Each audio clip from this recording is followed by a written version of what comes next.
నమస్కారం అంకమరావు గారు. నమస్తే అండి. సార్, యాత్ర 2 డైరెక్టర్ ఎవరైతే ఉన్నారో మహి వి రాఘవ, హార్స్లీ హిల్స్లో అంటే యాత్ర అండ్ యాత్ర 2 సినిమాలు చేసినందుకు గాను 2029లో మళ్ళీ ఎలక్షన్కి సంబంధించి మాకు మీరు వర్క్ చేయాలనే దాని మీద అవ్వచ్చు, ఏదైనా అవ్వచ్చు, ప్రభుత్వం వైపు నుంచి హార్స్లీ హిల్స్లో 2 ఎకరాల భూమిని కట్టబెట్టారు అని సోషల్ మీడియాలో అవ్వచ్చు, పత్రికల్లోగాను వస్తుంది. దీని మీద మీ విశ్లేషణ ఏంటండి?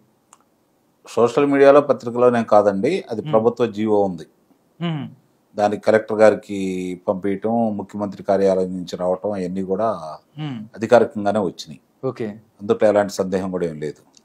ఇప్పుడు ఆయన స్టూడియో నిర్మాణం గురించి, మినీ స్టూడియో నిర్మాణం గురించి అడిగారు. Mini cine studio. అదే ఇప్పుడు ఇక్కడ జరిగేది ఒకటి ఆలోచించుకోండి. హార్స్లీ హిల్స్ అనేది పర్యాటక కేంద్రం, అంటే ప్రకృతికి సంబంధించింది. పర్యాటక కేంద్రం అంటే అక్కడ ఏమన్నా ప్రశాంతంగా ఉండటం కోసం వెళ్ళే అక్కడికి. ఆ పరిసర ప్రాంతాల్లో ఉన్నటువంటి ఐటీ ఉద్యోగస్తులు వారాంతపు సెలవులకు సంబంధించి శని ఆదివారాలు అందరూ అక్కడికి వెళ్ళేసి గడుపుతూ ఉంటారు. బెంగళూరు నుంచి వస్తారు, తిరుపతి నుంచి వస్తారు, ఆ పరిసర ప్రాంతాల్లో ఉన్న వాళ్ళందరూ అక్కడికి వెళ్ళిపోతూ ఉంటారు. ప్రకృతి రమణీయమైనటువంటి ప్రదేశం అది. దాన్ని ఇప్పుడు చాలా చిత్రాలు అక్కడ చిత్రీకరణ కూడా జరుగుతూ ఉన్నాయి, ఇప్పుడు కూడా జరుగుతూనే ఉన్నాయి. అలాంటి చాట నిర్మాణాలు చేపట్టాలనుకోవడమే చాలా విచిత్రంగా ఉంది. ఎందుకంటే ఈ ప్రభుత్వంలో ఏది ఇది చట్టబద్ధం అని చెప్పని చూసుకోవడానికి ఏమి లేదు. వాళ్ళ ఇష్టం అయితే ఏదైనా చట్టమే, వాళ్ళకి కాదు అనుకుంటే చట్టబద్ధమైందైనా కూడా వాళ్ళు నిరాకరిస్తారు. ఇప్పుడు ఆయన 2 చిత్రాలు నిర్మించాడు, యాత్ర, యాత్ర 2. మరి దానికి కానుగ్గా ఇచ్చారని చెప్పని అందరూ భావిస్తున్నారు.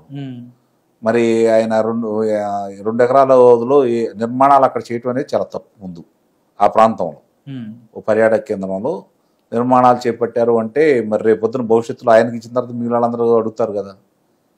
ప్రకృతి సౌందర్యాన్ని నాశనం చేయటమే. ఇప్పుడు ఋషికొండను బోడిగుండు కొట్టారు. ఒక్కొక్కటి కొండలని ఇట్లా కొట్టుకుంటా ఉంటే పరిస్థితి ఏంటి ఆంధ్ర రాష్ట్రానికి?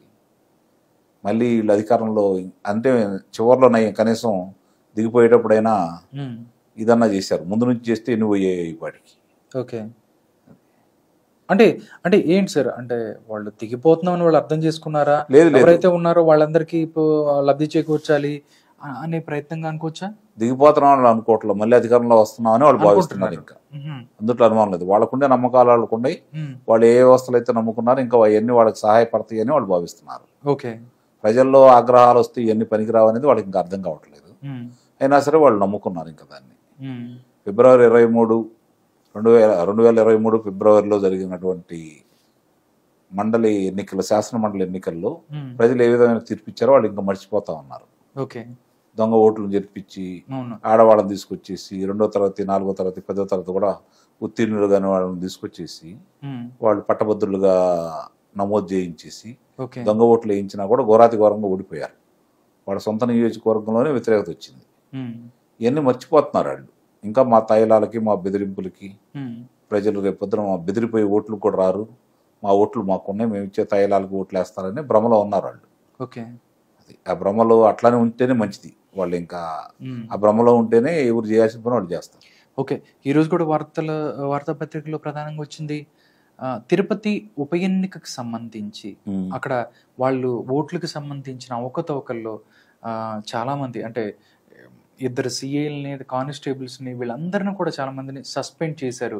ఎలక్షన్ కమిషన్ ఏదైతే ఉందో వాళ్ళు అప్పుడు ఏం జరిగిందని దాన్ని దేగని పట్టుకొని, అంటే దొంగ ఓట్లు సృష్టించడం దగ్గర నుంచి, ఆ ఓట్లు తీసుకెళ్లి పోలింగ్ బూత్లు వేయించడం దగ్గర నుంచి ప్రభుత్వానికి పోలీసు అధికారులు చేశారు అని 4 దాకా పోలీసు అధికారులు సస్పెండ్ అయ్యారు. కొంతమంది VRలో వెళ్ళిపోయారు. ఇవన్నిటిని చూసుకొస్తే ఎలా అయినా గెలవడానికి 2024 ఎలక్షన్లో, బై ఎలక్షన్స్లోనూ తిరుపతి బై ఎలక్షన్లో అలాగే చేసింది. ఇక మిగతా కూడా 2024 ఎలక్షన్లో కూడా ఇలాంటి చేస్తుంది వైసీపీ అని భావించవచ్చా? 25 లక్షల దొంగ ఓట్లు చేర్పించారు అనేది రాష్ట్ర ఎన్నికల సంఘం కేంద్ర ఎన్నికల సంఘానికి ఇచ్చింది. ఎన్ని ఓట్లు తొలగించారు అనేది మీద ఇలా చిత్తశుద్ధి ఆధారపడి ఉంది. ఇప్పుడు కేంద్ర ఎన్నికల సంఘం దాని మీద చర్య తీసుకుంది. ఎన్ని ఓట్లు తొలగించారు దొంగ ఓట్లు, చేర్పించిన దొంగ ఓట్లని ఈ 25 లక్షల ఓట్లు చేర్పించారనేది భావిస్తున్నారు. అలాగే అర్హులైన వాళ్ళని తొలగించారు కదా. తిరిగి వాళ్ళని చేర్చేసి ఈ దొంగ ఓట్లతో చేర్చిన దొంగ ఓట్లను కనుక తొలగిస్తే కేంద్ర ఎన్నికల సంఘాన్ని మనం నమ్మొచ్చు ఇప్పటికైనా సరే. ఎన్నికలు జరిగి ఎన్నాళ్ళు అవుతుందండి తిరుపతి ఉప ఎన్నికలు? 2.5 సంవత్సరాల పైన. 2.5 సంవత్సరాలు అవుతుంది. దాంట్లో ఆ రోజు మరి మాజీ ఐఏఎస్ అధికారిని రత్నప్రభ గారే భారతీయ జనతా పార్టీ అభ్యర్థిగా పోటీ చేశారు.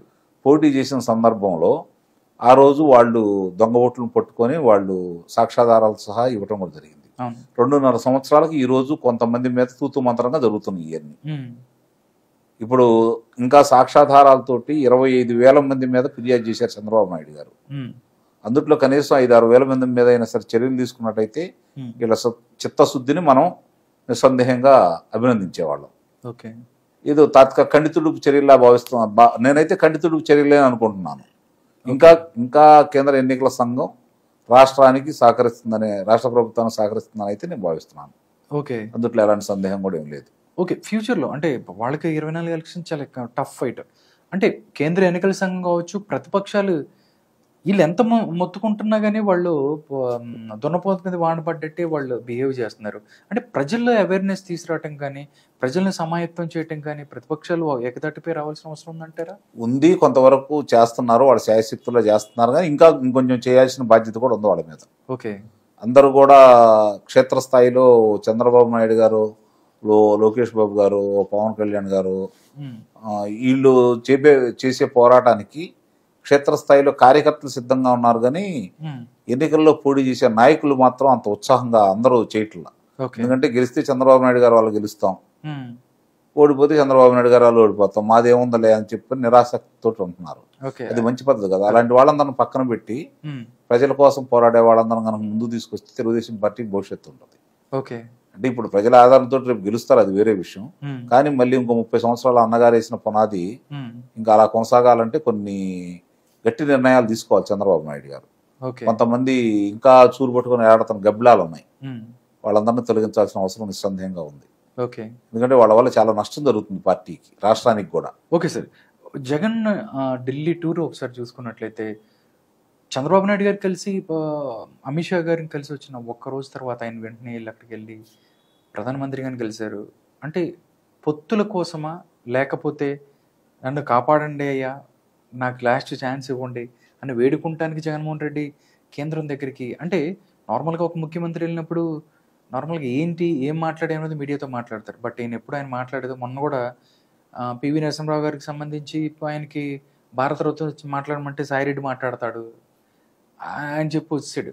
అంటే ఢిల్లీ టూర్లు ఇప్పటికీ ఎన్నో వెంకటేశ్వర స్వామి విగ్రహాల దగ్గర నుంచి మొత్తం అన్ని చాలా ఇచ్చారు, శాలువాలు ప్రసాదం ఇవ్వటమే, కానీ ఆంధ్రప్రదేశ్కి తీసుకొచ్చింది లేదు, ఏం లేదు. స్వప్రయోజనాల కోసమే జగన్మోహన్ రెడ్డి కేంద్రాన్ని కలుస్తారంటే మీరేం చెప్తారు? నిస్సందేహంగా స్వప్రయోజనాల గురించి ఆలోచిస్తాడు. ఇంకోటి 29 సార్లు చంద్రబాబు నాయుడు గారు వెళ్ళినప్పుడు ఇదే ప్రధానమంత్రి మోడీ గారు అవకాశం ఇవ్వలేదు, కలుసుకునే అవకాశం లేదు. కానీ ఈయన ఎప్పుడు వెళ్ళినా కలుస్తూనే ఉన్నారు ఆయన. దీన్ని బట్టి ఆలోచించుకున్నా కూడా కేంద్రం ఇతనికి ఎంత సహాయ సహకారాలను చేస్తుంది అనేది చాలా స్పష్టం. ఇప్పుడు వాళ్ళు గేమ్ ఆడటం మొదలుపెట్టారు. అటు చంద్రబాబు నాయుడు గారిని పిలిపించుకుంటున్నారు, ఇటు పవన్ కళ్యాణ్ గారిని పిలిపించుకుంటున్నారు, అలాగే జగన్మోహన్ రెడ్డి గారితో కూడా మాట్లాడుకుంటూనే ఉన్నారు. అంటే వాళ్ళు అవకాశవాదం వాళ్ళు చూసుకుంటా ఉన్నారు. అంటే ఒక రకంగా బెదిరిస్తున్నారు తెలుగుదేశం పార్టీ జనసేన కూటమిని బెదిరించి. ఎందుకంటే వాళ్ళకి గట్టిగా అడిగి ఈ గెలిచే స్థానాలు ఏంటంటే వాళ్ళు చెప్పలేరు, వాళ్ళు స్వతంత్రంగా పోటీ చేసే పరిస్థితి లేదు.